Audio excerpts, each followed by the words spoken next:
কয়েকজন উপদেষ্টা সেখানে যাওয়ার জন্য। লজ্জা হয়নি আপনাদের? 10টা কমিশন করিয়া আমাদেরকে ঝুলাই রাখছেন। আপনি জাতিকে তো পুরা হতাশ করে দিয়েছেন।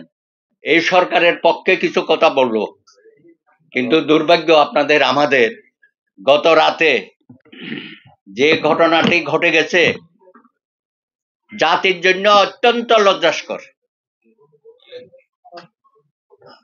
36 জুলাই গণ অভ্যুত্থানে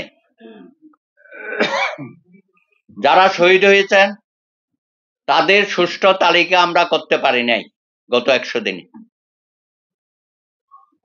যারা আহত মৃত্যুশয্যায় আছেন কয়দিন পর পরে অনেক আহত ব্যক্তি আমাদেরকে ছেড়ে চলে যাচ্ছেন। শিশু হত্যা হয়েছে, হেলিকপ্টার থেকে গুলি করে ফ্যাসিস্ট হাসিনা এই যে জঘন্য হত্যাকাণ্ডগুলো করলো। প্রায় 20,000 ছাত্র যুবক তরুণরা আহত হয়েছে।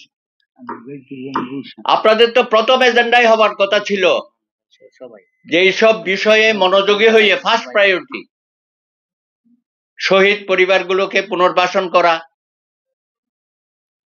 তাদের বিষয়ে মেমোরিয়াল কোথায় কিভাবে হবে সেগুলো সুনির্দিষ্ট করা,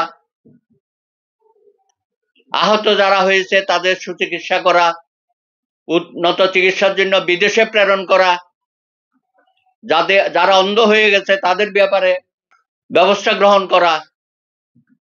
কিন্তু আপনি জাতিকে তো পুরা হতাশ করে দিয়েছেন।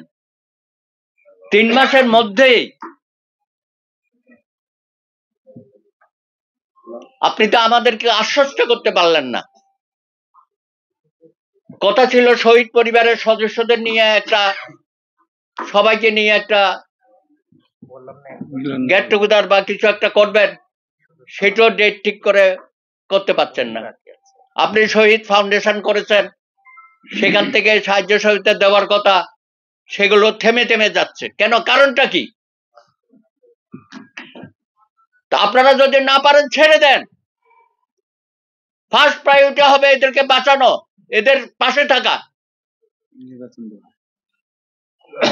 তারপরে আসেন আপনি 10টা কমিশন করিয়া আমাদেরকে ঝুলাই রাখছেন, মূলা ঝোলাচ্ছেন না? এইসব মূলা ঝোলানোর কাজ হবে না। 10টা সংস্কার মানে কি পুরা রাষ্ট্র আপনি পরিবর্তন করে দেবেন? এটা সম্ভব? সবকিছু আপনি পরিবর্তন করতেছেন। সবকিছু পরিবর্তন করা যায় না। আপনি নির্বাচন কমিশনের কোন অ্যাক্টিভিটিস আমরা দেখছি না, কোথায় যেন হারিয়ে গেছে। কখন আবে কমিশন নিয়োগ করবেন, তারপরে কখন ভোটার লিস্ট করবেন। মনে হচ্ছে ওই যে একজন উপদেষ্টা বোধহয় বলছিল যে ফ্যাসিস্ট হাসিনা 7 জানুয়ারির পরে যে কয়টা দিন পার করেছে সেই কয় মাস ছাড়া আরো বাকি বছরগুলো নাকি আপনারা থাকবেন। কি বলা যাবে? আরে খায়েশ, বাংলাদেশের জনগণকে চেনেন না? ক্ষমতার এত লোভ। কালকে রাতে ঘটনার পরে 4 ঘন্টা লাগছে কয়েকজন উপদেষ্টা সেখানে যাওয়ার জন্য। লজ্জা হয়নি আপনাদের? এটা নিয়ে আবার ওদেরকে আন্দোলন করতে হবে। আহত আমার তরুণ ভাইরা যারা মৃত্যুর যন্ত্রণায় প্রত্যেকদিন দিন অতিবাহিত করছে, তাদেরকে আবার বলছেন আজকে নাকি দুপুরে মিটিং হবে। এসব নাটক বাদ দেন। আমরা নাটক, মহানাটক বহু দেখেছি।